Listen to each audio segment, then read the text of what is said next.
എല്ലാവർക്കും സ്വാഗതം. വീഡിയോ ഒന്നും ഇപ്പോൾ കാണാറില്ല, സമയമില്ല, അതുകൊണ്ടാണ്. അപ്പോൾ ഇന്ന് എല്ലാ ഞായറാഴ്ചയും നമ്മൾ വീട്ടിലിരുന്ന് ഉറങ്ങല്ല. അപ്പോൾ ഈ ഒരു ഞായറാഴ്ച ചെറിയൊരു യാത്ര പോകാം, അമ്പലത്തിലൊക്കെ ഒന്ന് പോകാമെന്ന് വിചാരിച്ചിട്ടാണ് ഞങ്ങൾ അമ്പലത്തിലോട്ടുള്ള യാത്രയാണ് കേട്ടോ. പുലർച്ചെ ഒരു 4:30 ആവുന്നതേ ഉള്ളൂ. ഈ ഒരു അറ്റ്മോസ്ഫിയർ നല്ലൊരു അത്യാവശ്യം നല്ല മഴയും ഒക്കെ ആയിട്ട് നല്ലൊരു തണുപ്പാണ്. അപ്പോൾ നല്ല ചൂടിൽ ചായയൊക്കെ കഴിച്ച് ഞങ്ങൾ എത്തിയിരിക്കുന്നത് നമ്മുടെ സ്വന്തം വടക്കുന്നാഥൻ്റെ മണ്ണിലാണ് കേട്ടോ. ഒരുപാട് നാളത്തെ ഒരു ആഗ്രഹമായിരുന്നു വടക്കുന്നാഥ ക്ഷേത്രത്തിൽ പോകണം എന്നുള്ളത്. അങ്ങനെ നമ്മൾ വടക്കുന്നാഥൻ്റെ അമ്പലത്തിൽ എത്തിയിട്ടുണ്ട്. ഒരുപാട് വലിയ അമ്പലമാണ് കേട്ടോ. അത്യാവശ്യം തിരക്കും ആളുമൊക്കെ ഉള്ള നല്ലൊരു എന്താ പറയുക, ഒരു രസമായിരുന്നു അതിൻ്റെ ഉള്ളിൽ കയറിയിട്ട്. വലിയ അമ്പലം, ഒരുപാട് നടന്ന് കാണാനും ഒക്കെ ഉള്ള ഒരു ആഗ്രഹം നിറവേറിയെന്ന് പറയാം. അങ്ങനെ ഞങ്ങൾ ആൾക്കാരോട് ചോദിച്ച് ഒരു വെജിറ്റേറിയൻ ഹോട്ടൽ ഏതാണ് നല്ലത്. അപ്പോൾ എല്ലാവരും പറഞ്ഞത് ഭാരത് വെജിറ്റേറിയൻ ഹോട്ടലാണ്.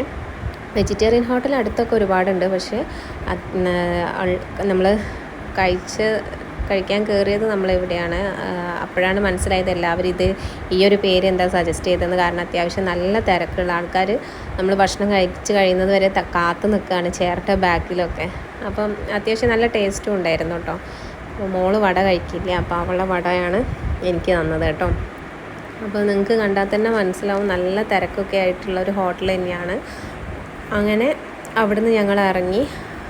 ഇത് അമ്പലത്തിൻ്റെ ഓപ്പോസിറ്റ് റോഡിലായിട്ട് കുറച്ച് നടന്നാൽ തന്നെ കാണാം ഭാരത് വെജിറ്റേറിയൻ ഹോട്ടൽ. സ്ഥലമൊന്നും പറയാൻ സത്യം പറഞ്ഞാൽ എനിക്കറിയില്ല. അങ്ങനെ ഞങ്ങൾ കാറ് നിർത്തിയിരുന്ന റോഡിൻ്റെ കുറച്ച് സൈഡിലോട്ടായിട്ട്, എന്താ പറയുക, കുറച്ച് മുന്നോട്ടായിട്ടായിരുന്നു. അപ്പോൾ നമ്മൾ നടന്നിട്ട് പോകേണ്ടി വന്നു. കാരണം ഈ ഹോട്ടൽ നമുക്ക് അറിയില്ലല്ലോ. അപ്പോൾ ഈ സൈഡിൽ തന്നെയാണെന്ന് പറഞ്ഞപ്പോൾ നമ്മൾ വണ്ടി അവിടെ വെച്ച് വന്നതായിരുന്നു. അങ്ങനെ ഞങ്ങൾ അടുത്തതായിട്ട് പോയിട്ടുള്ളത് നമ്മുടെ തിരുവമ്പാടി ക്ഷേത്രത്തിലേക്കാണ് കേട്ടോ. അവിടെ അമ്പലത്തിൻ്റെ ഉള്ളിലുള്ള ആനയാണിത്. 2-3 കല്യാണങ്ങളും ഉണ്ടായിരുന്നു അവിടെ. അപ്പം റോഡ് സൈഡിൽ തന്നെയുള്ള വലിയൊരു അമ്പലം തന്നെയാണ് തിരുവമ്പാടി ക്ഷേത്രം എന്ന് പറയുന്നത് കേട്ടോ. അപ്പം എല്ലാവർക്കും അറിയുന്ന കാര്യമാണ് തൃശ്ശൂർ പൂരത്തിൻ്റെ സംഭവങ്ങളൊക്കെ, അതൊന്നും ഞാൻ പറയുന്നില്ല. അപ്പോൾ അങ്ങനെയുള്ളൊരു തിരുവമ്പാടി ക്ഷേത്രവും കാണാൻ പറ്റി. പിന്നെ അവിടുന്ന് ഞങ്ങൾ ഇറങ്ങിയിട്ടുള്ളത് നമ്മുടെ ഗുരുവായൂർ അമ്പലത്തിലേക്കാണ് കേട്ടോ.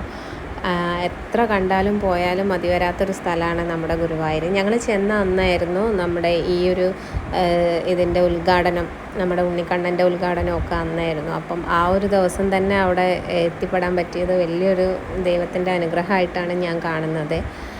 അപ്പോൾ നമ്മൾ ഒരുപാട് സ്ഥലത്ത് പോകാറുണ്ട്, പോയിട്ടൊക്കെ ഉണ്ട്. പക്ഷേ എത്ര കണ്ടാലും ഇതാണ് നമ്മുടെ ഉണ്ണിക്കണ്ണൻ്റെ ഉദ്ഘാടനം ചെയ്തത്. അപ്പോൾ എത്ര കണ്ടാലും പോയാലും മതി വരാത്ത ഒരു സ്ഥലം എന്ന് പറഞ്ഞിട്ടുണ്ടെങ്കിൽ അത് ഗുരുവായൂർ തന്നെയാണ് കേട്ടോ. എന്താണെന്നറിയില്ല, എപ്പോഴും നമുക്ക് മടുക്കാത്ത ഒരു സ്ഥലം എന്ന് പറഞ്ഞിട്ടുണ്ടെങ്കിൽ അത് ഗുരുവായൂർ തന്നെയാണ്. നമ്മുടെ മേൽപ്പത്തൂർ ഓഡിറ്റോറിയവും ഉണ്ണിക്കണ്ണനും ഒക്കെ എത്ര കണ്ടാലും ആർക്കും മതിയാവില്ലല്ലോ. അപ്പോൾ ഈ ഒരു ഞായറാഴ്ച അങ്ങനെ പോയി, അത് നിങ്ങളെ കൂടി കാണിക്കാൻ വേണ്ടിയിട്ടായിരുന്നു. Thank you.